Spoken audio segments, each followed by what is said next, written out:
How are you guys doing? It is Saturday, October 24th, 2020, here in this quarantine. I'm James Sims, and for this episode of The Elite, I'm going to take you through yesterday's performances from Friday, October 23rd, and of course, I'll lead you into what exhibitions and what matchups to look forward to today. I'm starting off with yesterday's World Series game. Yesterday was Game 3 of the World Series between the top seed in the National League, the Los Angeles Dodgers, and the top seed in the American League, Tampa Bay Rays. And in this game, the Los Angeles Dodgers would get the best of the Rays after scoring 5 runs in the first 4 innings. The Rays would score 1 to make it 5-1 in the 5th. The Dodgers would make it 6-1 in the 6th, and then the Rays would score their second run in the 9th. It just wouldn't be enough, and the Dodgers would take this game. The loss would go to Charlie Morton for the Tampa Bay Rays. He allowed 5 earned runs in 4.1 innings pitched, striking out 6 batters. Following him, it was mostly a bullpen outing, but by then the game was already lost. Looking at how their offense fared, their left fielder, Randy Arozarena, would finish 1 for 4 with an RBI and a run as he had his first home run of the World Series, his 8th home run of the playoffs. Their right fielder, Manuel Margot, would go 1 for 3 with a run, and their shortstop, Willie Adames, would go 1 for 3 with an RBI. They had a pretty good game, but this time it was the Dodgers that got the best of them. The win would go to Walker Buehler, the Los Angeles Dodgers elite starting pitcher. He would strike out 10 batters in 6 innings, allowing only 1 run and 3 hits. And then Trinan, Gatterall, and Jansen will kind of seal it up, even though Jansen would give up a run in the last inning, but it would be fine. Looking at how their offense fared, their elite right fielder, Mookie Betts, would go 2 for 5 with an RBI on the day. Their shortstop, Corey Seager, would go 1 for 3 with a run as he also walked. Their third baseman, Justin Turner, would go 2 for 5 with an RBI and 2 runs on the day, as Justin Turner hit his first home run of the World Series. Their first baseman, Max Muncy, would go 2 for 4 with 2 RBIs. Their elite center fielder, Cody Bellinger, would go 1 for 4 with a run. Their left fielder, Jock Peterson, would go 1 for 3 with a run. And then their catcher, Austin Barnes, would go 1 for 3 with 2 RBIs and a run.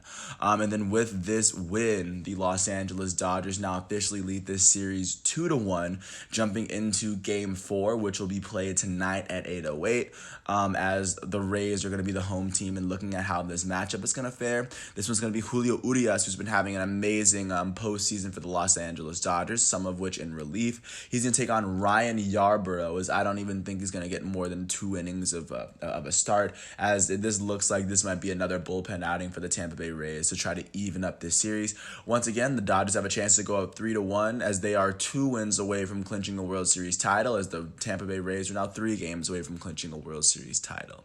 That's going to be a big game to watch, but also continuing out with the other games to look forward to today. Looking out into global soccer, because of course that's big.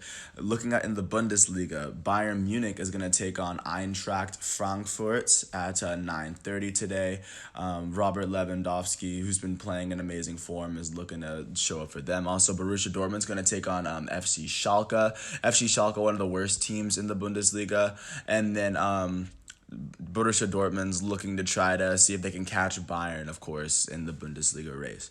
In the Premier League, Manchester City is going to take on West Ham United. They're going to take them on in the morning. Manchester United is going to take on Chelsea at 12:30, one of the bigger matchups in the Premier League. At 3, Liverpool is going to take on Sheffield United. Jumping into La Liga, FC Barcelona is going to take on Real Madrid in what might be Lionel Messi's last El Clasico in Barcelona, because he might leave. Atletico Madrid takes on Real Betis at 3 o'clock. PSG, the French champs, are going to take on Dijon at 3 o'clock. That's going to be another big game. But that is what soccer is looking like today, because, of course, there's a lot of it, and it's a big day.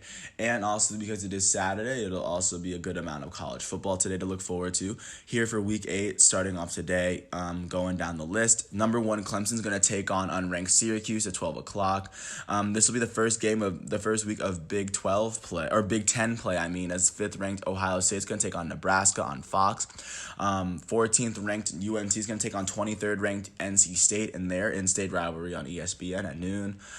Kansas is going to take on Kansas State on FS1. Kansas State being ranked. Kansas hasn't won a football game yet. Continuing on, jumping to 3:30, second-ranked Alabama is going to play against unranked Tennessee. That's going to be on CBS. Third-ranked Notre Dame is going to take on unranked Pittsburgh on ABC at 3:30. Sixth-ranked Oklahoma State is going to host 17th-ranked Iowa State on Fox at 3:30. Penn State's going to play, 8th-ranked Penn State's going to play against Indiana at 3:30 as well. Continuing on, 18th-ranked Michigan's going to take on 21st-ranked Minnesota as both teams play their first game at 7:30 on ABC.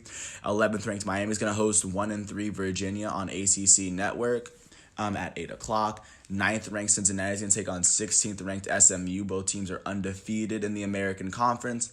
That game's going to take place on ESPN2. And that's kind of, that's kind of everything for today. And also, there's a big Khabib fight at 2 p.m. But with that said, it is Saturday, October 24th, 2020 out here in this quarantine. I'm James Sims.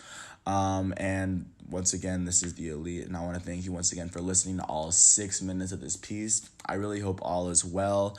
Once again, thank you for my piece, and peace out. I hope you have a great day.